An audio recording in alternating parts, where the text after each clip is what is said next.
Hey everyone, welcome to the Elite Real Estate Podcast. I'm your host, Sam Popple, along with my co-host, William McClelland. How you doing today, Will? What is up? What is up? Excited to talk today. It's going to be a good one.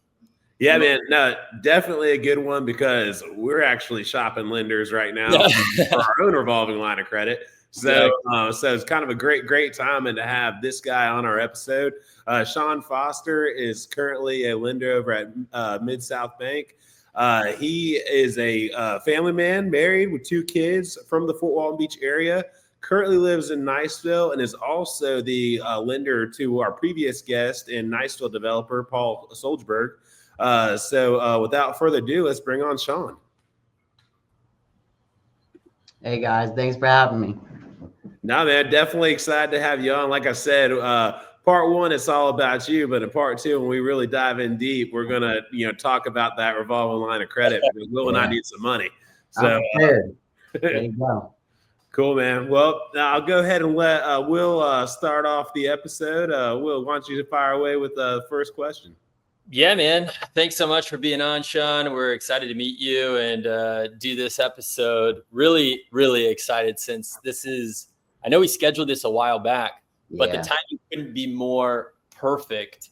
And the fact that I think Sam and I have already vetted like half a dozen people trying to get all of our terms and everything locked in because we're backlogged with lots. So that's a great problem to have.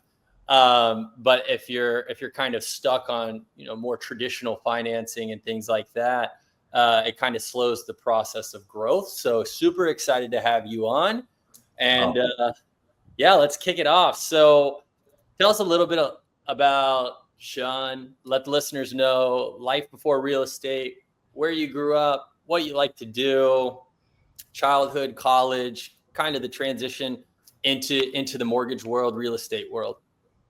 Absolutely. Kind of creative story. So I'm from here, moved to Daphne, Alabama for a little bit. And then I always say I kind of got kicked out of the state and then I got kicked out of the country. And I went to Switzerland. So, okay. Man, let's not go too quick now. How'd you get kicked out of the state? I say that now. Okay, I say that, and now I went to go live with my dad in Daphne, Alabama. I come from a single mom, and she was kind of like, "Hey, you need to go live with your dad for a little while." So I understand. I was banned from a college campus. So well, Sam, yeah, we have some of the same colors. So I don't come from a traditional, a little bit of a background, but I'll get into that a little bit. But so I did end up going to Switzerland. That's where I graduated high school. I came all the way back, went to school with Princess of Kazakhstan. I mean, it's one of the top. It's the 5th rated private school or boarding school. So I'm over there, just poor white boy from Fort Walton Beach, and over there with princesses and prime minister's son, a lot of mafia, kids over there, and then I come back to Fort Walton Beach, Florida, where I go to OWCC back in the day, So got my AA degree from there. I grew up from when I got back, immediately ran into the restaurant industry. So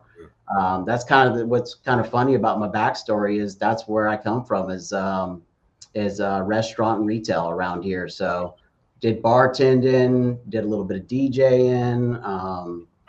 I mean, it gets colorful. I say when it can get colorful in my background for sure. So, and then when I was working at the retail store, my friends came up to me as his wife, my best friend's wife came up to me and was like, "Hey, why don't you do banking? You're complaining about your hours. My wife was working 9 to 5. So for me, and it's funny because I'm actually going to say it. I'm not a blue suit, red tie. I didn't grow up that way.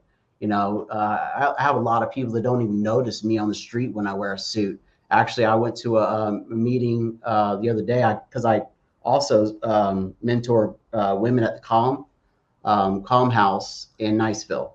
And so she saw me delivering furniture because we sell furniture on the side. And I was in my regular clothes and she literally had to ask me if I was the same guy that I just met, last week, So So I'm a little different, but like, and I said, like, like I said, I started banking and I just always told them, look, I'm not a blue suit, red tie kind of guy. I don't fit into that typical banking box, but I claim that's my success. I mean, I'm a little bit of a chameleon. I can, if I'm talking to somebody wearing a blue suit, red tie, I can go with that, but if you're just, a beginner guy that wants to know about banking, I've been there. Let's go. Let me help you succeed, So I got into banking, Previous Institute. I worked there for 12 years, never jumped around, worked my way up through the ladder. Fantastic network of people, great organization,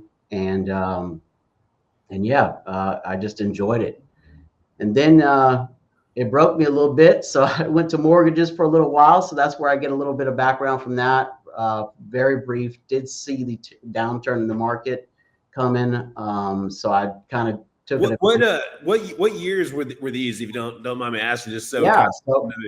Yeah, I got into banking in 2007. Okay. So man, so you kind of got in the right when the crisis was popping. That's exactly what I was about to say, and that's when I got into banking. Is because I always saw every bank I went into, there was always a guy progressing up. I'm like, this is what I want to do. Quick progression, get me to management as quick as I can go, and I get to wear a suit and tie. Um, so I went into it in 2007, and boy, you're right. I mean, I went through from having where lots were $1 million off of 30A, and I'm doing the loan renewal for it, and now they're worth $150,000. Wow. And how do you tell someone that? And so, man, so that's way before I was ever really looking at land. Like yeah. I mean, that was before I was into real estate. I was still kind of a young teenager on the sidelines watching people I looked up to getting in. But man, I knew people losing half on homes. But I didn't realize like lots were dropping, to 15 cents on the dollar. That was where we got hit bad. I mean, that's where we got hit bad, and where I was at, we did tons of them. That's where I got my teeth cut. That's kind of where my claim to fame came from. I was the lot guy. I was on every platform. I mean, the product that they had at that one point in time was unbeatable. So that's my style with anything. Give me something to sell. If it's the best out there, I can sell it. I have no problem. Or let's find what we do well and let's do that. And I say sell, it's a solution. That's all we're really doing. It's like my CEO said yesterday, don't sell a product, you sell a solution to their problem, and that's what it was. There was no dynamic land dealers out there. I mean, when I talk to people, the whole 12 years, it was after 12 years, I was still saying, you still don't know about us and the land deals that we can do. And it's amazing. It was amazing. And I got to help people change people's lives, get into homes, and, it was good. Can you tell us a little bit about what that solution was and what the land solution that you were solving for, and kind of why that put you in and gave you the competitive edge? Yeah. So, just as, you get in there and basically, we found out that no one was doing this product. And so I did kind of a grassroots. I mean, I went to all the e-cars. I was a flyer drop offer and at first it was just kind of like they pushed it to the side, but then, and realtors didn't know how to do land deals. Let me pause just for a sec, Shaun, just so I can help everyone. When he said e-car, that's specific to our local area. That's the Emerald Coast Association of Realtors. I didn't want anyone to get hung up and lost on an acronym. But everybody, no matter where you are, state, you're going to have an association of realtors. Yeah. Like I said, if you're in the Panhandle area, e-car, Emerald Coast Association of Realtors. All right, keep going. I didn't want people to get stumped on that. Yeah, so I literally used to make flyers up, and I mean, to be quite honest, since I don't work with them, they weren't even marketing approved, and I took it upon myself just to drive around, and I would stop by every real estate office and drop it around, and then and then I would we call them say and sprays. I would anywhere that would listen to me talk, I would go out there, and then what it did is I think it found some of the realtors the only thing about them is lots around here, especially back then, they weren't that bad. They were 130,000, 75,000. So some of the realtors were kind of like, I could sell 130 or I could sell a, $500,000 house. I mean, which one are you going to focus on basically? Sure. But after the calls, I think they found, hey, why not make a little bit extra money off these? Sure. But now out on 30A, I've done a bunch of them on 30A that they were $500,000 and $1 million. Those were a little bit, harder. We like to stay below 500 at that time. But anyways, it's, it was grassroots. I had an excellent construction to perm team. We had a dynamic product. So I teamed up with him. He was a local, and there was another teammate with us, and it was grassroots. We just, played with people. We went out, took them out, had a good time with them, and just told them about it. And slowly, it really just gained momentum, and work with the realtors. It was awesome, to hear that I was, your name was on the platform of, one of the 9 real estate, things that are on Facebook that I was named on. And it was awesome. It was really good. But, that amount of volume, I mean, I was doing probably almost 3 million a quarter at that time, just in land deals, just about. Wow. So just land. Yeah. So, and I had excellent assistance. That was yeah. And it was just around here. Absolutely. Yeah. So wish there were enough land deals like that still. We'd be fun. Yeah, I know. Apparently it's caught wind a little bit. So yeah, just a bit. Yeah, man. So you kind of mentioned that it was someone kind of early, or it was when you were working in like a clothing store. It's when someone kind of brought it to your attention that you needed to get over into banking. Yeah, I worked for Under Armour actually. I opened. Okay, I got Ben and Shaun. We got a lot in common because I worked over at the Polo Outlet, so I know you were probably a couple doors over at Under Armour. Well, Tiffany was my manager. I also worked at Polo. You really? Yeah, I had no idea. Oh, dude, that's hilarious because then also, as Shaun's like, he went to OWCC. I'm just a little bit younger, so I went to OWC. They dropped the community part and made it a college when I went there. Now it's Northwest Florida State College. So yeah, and then I did my stint in the bar and club scene as well. So it was just like everything you're saying. I'm like, man, I don't know how we didn't cross. Big brother right there. I relate to him. I'm just a couple years behind, probably. I'm not lying. I don't know how we have not crossed paths because yes, we played in the same games for sure. So cool. Well, now, so like once you so now take us to, I guess, the timeline. You got in 2007. When did you start like really like kind of getting your traction as the land guy? I would say I'm bad with days, but 12, 14, 15. Gotcha. I was really gaining a lot of traction. Yeah, because you said there was a lot of progression. That was something that was really attractive to you. It's like, hey, I can get into a bank quick, quicker access to management, a lot of progression opportunities, a lot of upward motion and runway. And so obviously you accomplished all of that. Yeah. And just a few years now, you're the guy, 5 to 6 years later for land, doing 3 million a quarter, 12 plus a year. Yeah, it's not bad. Not bad. Yeah. Just pretty predominantly just land deals, right? It was mostly land deals, and then, I got into, creative, ways to pull out equity. I found out, when a banker gets stuff, that's why when we ask for all this stuff, we're not asking it to be a pain in the butt, is we want to see how else we can help you. I was always taught cross sell. So if I saw something on your PFS, personal financial statement, there's another jargon. Appreciate that. Which is, I encourage everybody to do one. I just did one on myself this year, and it just kind of shows you where your net worth is and kind of shows you what assets you had. And sometimes I remember when I first started off and I purchased a land deal and I couldn't even fill one out, and so it's kind of neat to where I've come from and now, but basically with that, looking at a personal financial statement, I was also able to uncover different ways to do it. Okay, if we can't do this, the land, and you're undercut, something's different about the contract. Well, let's just pull it out of your home real quick, and then we'll purchase it with that, and then we'll refinance the land later. Sure. That's what I enjoy doing is looking at someone and then offer different solutions, for it. So. Now, talking about PFS, like we said, we've been shopping a lot. So yeah. I've been narrowing mine. Just updated mine this morning, Yeah, it's updated. Funneling, So and it's great to be able to kind of see where you are, especially when we did it at the end of the year, and then now it's start of Q2. So it's great to see where the first quarter is kind of leading us and where we're going.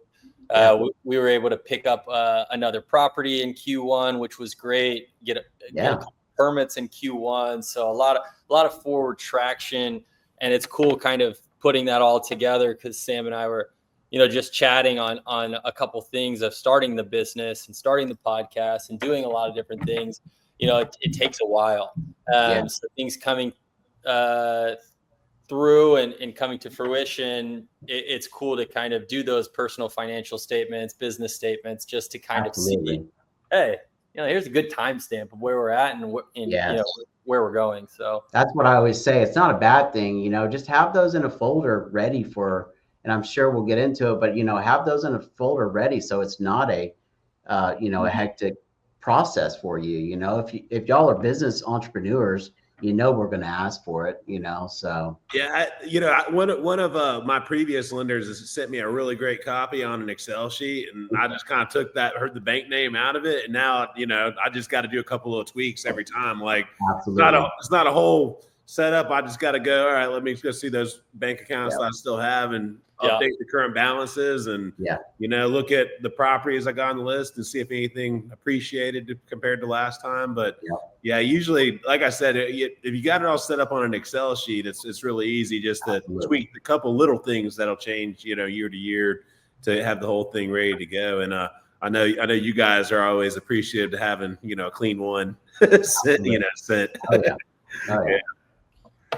Well, cool. What's so are you whenever you were, like I said, doing the early days, it was more on onesie twosies lots, kind of, I'm assuming.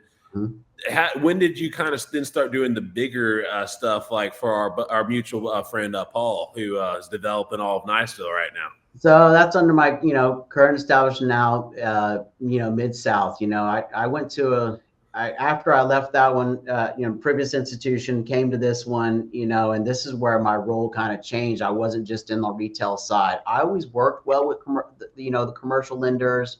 I had very good mentors in my life and at the bank. We were friends inside, outside banks. So I was with a lot of creative, people that worked for that institution. They came from all over. And great mentors. So I was but I always wanted to work. I did the land deal, but I would take the calls for, the mortgage person that was saying, hey, what do I need? This is for that. Then I'm saying, look, I'll walk you through it all. Let me give you a little bit of synopsis. And if you still want to talk to them, I'll gravitate you towards them. But I'd like to know that. So currently now is when I've really, diversified what I do. Is now I do, HELOCs, land, lines of credit, anything tied to real estate, and so it's been in the past 2 years where and it's kind of funny, like, I'll just say it, that previous institution, I kind of was like, hey, this is what I want to do. Why won't y'all let me do it? I'll do it and maintain a branch manager position. I want to do this. And they're like, we don't know, And so when I came here, they were like, no, we want you to do it all, and I was like, awesome, so now I'm not tied to a branch. I was going to do that and do all the retail stuff. And there's a lot of stuff that goes, on the retail side of banking that people just think all we do is, count money. I used to stay at the branch till 9 o'clock wasn't hard to do, Yeah, my mom was a branch manager for Regions. Well, AmSouth prior. Yeah, and so I remember she would come. I still got an AmSouth bank bag. Oh, really? Yeah. Sure. Yeah. My mom would appreciate that. She would. I did find it. I think it's holding some boat keys I got. But yeah, that's a testament to your hard work. I know that, seeing my mom, especially when I was young, she would get home maybe after I was already in bed, so I know there's just so much that goes into it and so many different intricacies and so many things with the feds and distribution. The networking. Networking. Yeah. Exactly. Yeah. After hour stuff, and of course, all during the day, you're selling, and then, you got to work on paperwork sometimes. So, and putting deals together, and so that's what gave me, once I got, into this position, it's just allowed me, and I already had the contacts, from, everybody gets my cell phone number. Everybody gets my personal cell phone number. And like I was talking to another person, it doesn't matter what bank I work for. It's my brand. I am Shaun Foster. I'm a banker. It doesn't matter where I bank. You could still had a guy 2 years ago. And I know he did probably some hardy playing for DR Horton. Called me from 2 years out. Hey, Shaun, do you remember that check that I put in there? And anyways, it's my personal cell phone. Call me on it anytime. I don't mind. I won't answer if I don't want to, but it's my brand. I want to be accessible to everybody. I'm the lender that's going to drive you your paperwork. I'm going to close the deal if I can close the deal for you instead of setting you up in a title company and someone you haven't met before. It's just this has really allowed me to do a lot. And I met Paul through a fluke. Complete fluke. And it just so happens I started here and I was reaching out at any chance I could with anybody, and mutual friends. I met him in a men's group. And then I think that's how we became friends on Facebook. And then I knew one of his partners very well. I actually was going to work with them, and just always, I love keeping in touch with people. It's not, bankers love to take anybody to lunch. I always tell them that, if you're out there, I'm out there. I want to be with you. That's just me. So that's kind of, 2 years ago, me and him met, and I said, hey man, I'd love to help out. And he saw I was mutual friends with some of the business partners.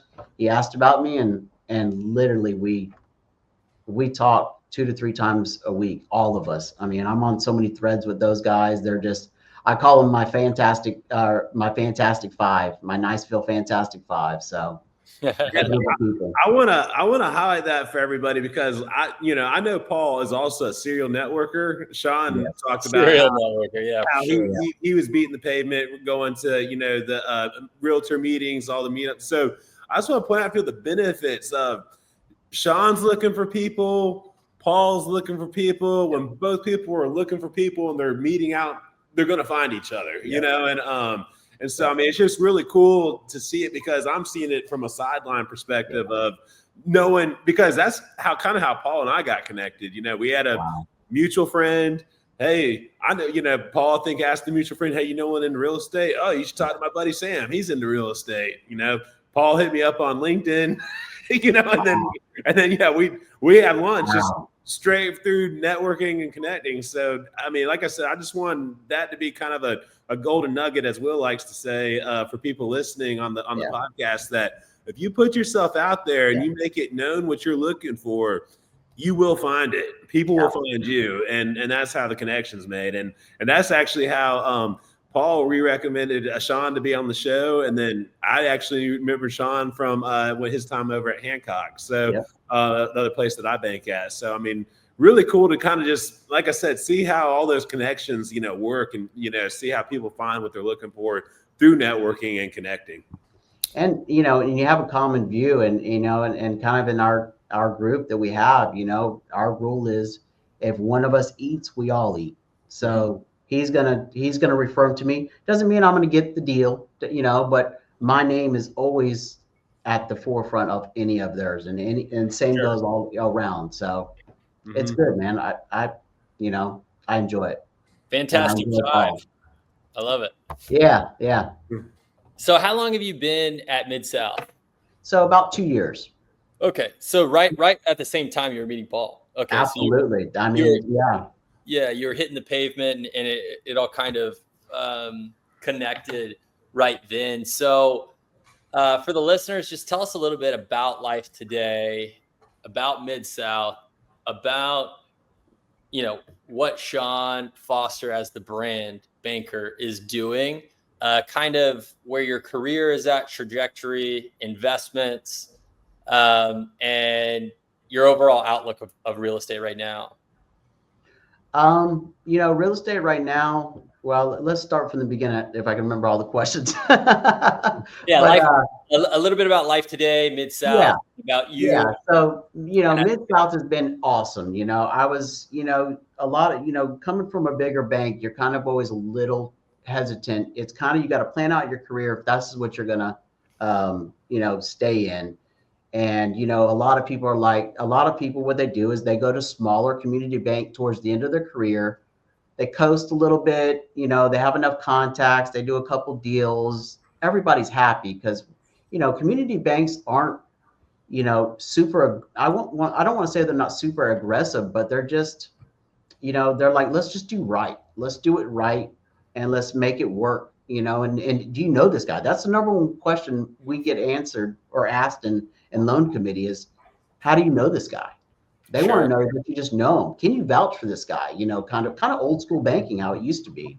So anyways, that's how most people do. I got turned on by this. I kind of had I had a previous colleague work here and was interested in, and so I did a little research. I mean, we were at that time only at like $500,000, in assets. To put it in perspective, the bank I came from was 40 billion in capital. So, so I was a little worried. And then you always worry about them selling because that's the number one question, are you going to sell? And so when they interviewed me, I interviewed them, but I was interviewing with the CEO of the company, like the owner. Mm-hmm. And I told everybody when I went to Dothan, it was like going to a cousin's house that you don't really know, but you knew your family, so you liked them, and that was the feeling that I got, and that's kind of what made my decision is, I feel like these people care about me and they want what's best for me and my family. Always ask about my family, so that's cool. How I got to Mid-South and caring, and then then I had to just change my trajectory of, let's go after some heavy hitters, reach out, put myself out there. I had great support here. And it just things started to snowball, literally just, hey, I'm over here now. What do you have? Perfect. Just great timing in my life. I was having a hard time through some of the transitions that I was going through. And, this opportunity couldn't come up at a better time, so I think that's one of your questions. Yeah, no, that's amazing. So that's career and being able to kind of make those changes. I'm really interested, and we can talk about it online in the next episode or offline of community banks in general. That's so fascinating to me. It's like 500,000 in comparison to 40 billion. That's kind of unfathomable. Yeah, 500 million. If I misspoke. Oh, 500.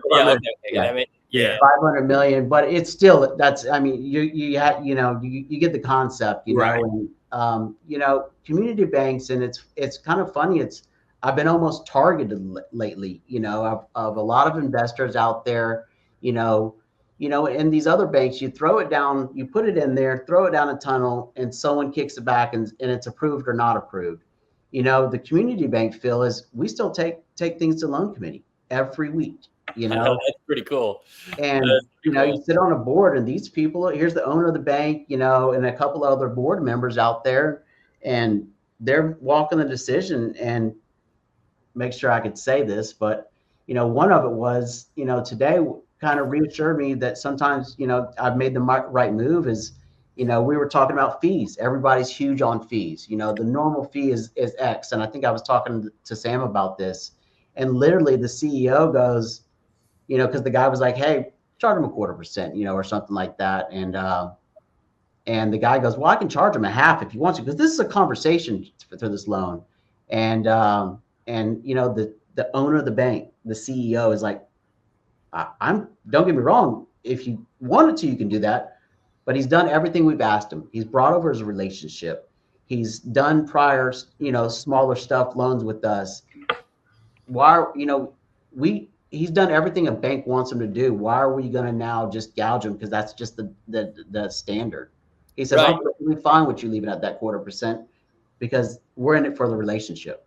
No, that's amazing. You don't want to muddy the water for someone that's going to bring a lot of business and a lot of value. And I think you don't have that at a you know, a larger traditional bank. It's like, this is the fee. That's it. We don't really care, you know, who X is. Doesn't matter. It's a numbers game because they got a bigger number to, you know, report to, you know, and I don't, you know, and I've seen it a lot, you know, where, you know, there's just a lot of, I feel there's a little bit more grace with us, but also we're also willing to think outside the box a little bit, you know, just especially with real estate, you know, real estate's key, you know, we love real estate.